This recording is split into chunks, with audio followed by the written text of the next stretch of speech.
güvenli alana geçiyoruz bizler şu anda. Vatandaşları da görüyorsunuz. Deprem oluyor gene.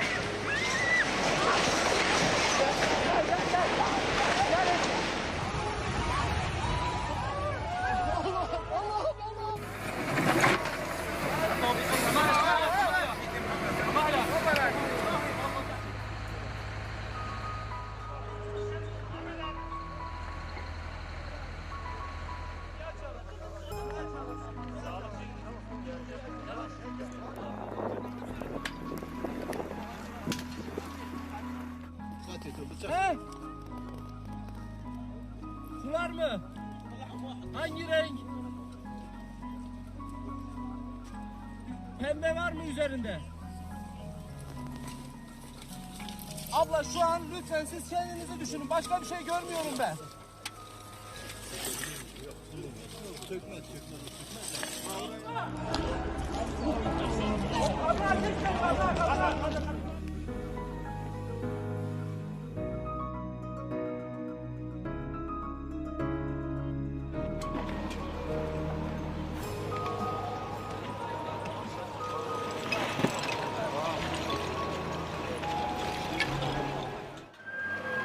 Help has finally arrived in Hatay, and it is now here in bucket loads.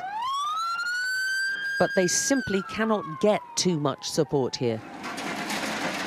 The relief operation may have been turbocharged, with diggers and heavy machinery brought in, but it's barely scraping the surface here. So many are still trying to find their loved ones. Answer me, my love, she says. There is a unique torture in not knowing, and the people of Hatay are now horribly familiar with it.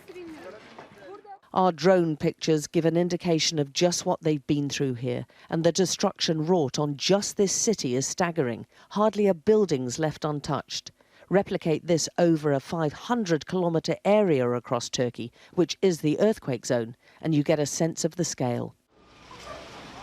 So the relatives keeping vigil are forced to endure this grim scene continually, bodies being pulled out repeatedly.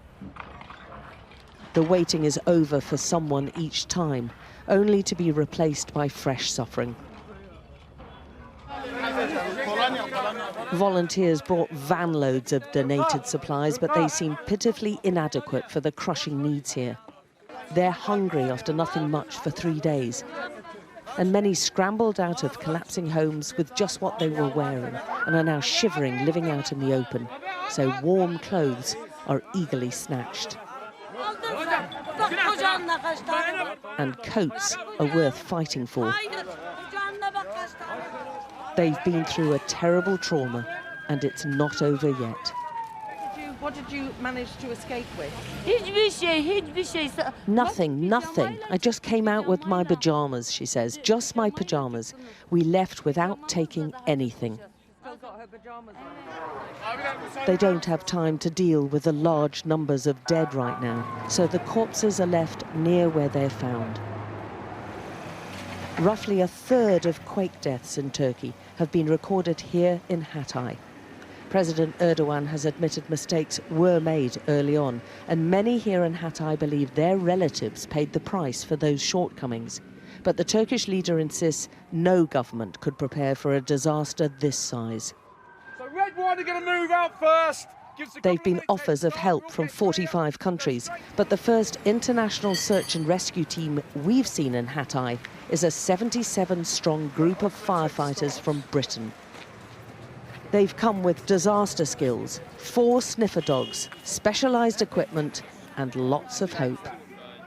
Do you think there is still a possibility that people can be saved at this point? There's always hope, and there's lots of evidence to suggest people in the right conditions survive for quite some time. So yeah, that's what we're here for. And their expertise is much needed. As soon as they're spotted, they're asked for help. Have we had any knocking, any noises, any people out? They're not sure. They've been on the ground for less than half an hour, but the British team are getting ready for their first search for survivors.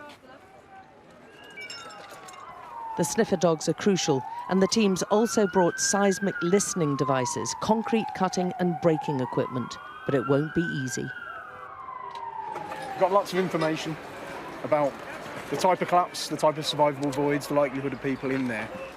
We've had an indication from the dug. Mate, all we're going to do is recording all of that information now and then deciding whether to send a team here. The issue with this one is it is quite dangerous and it's going to take a long time to dig in and find out. There's no clear, precise indications that there's someone live in there at the moment. So that's still what we're searching for, so we're still looking.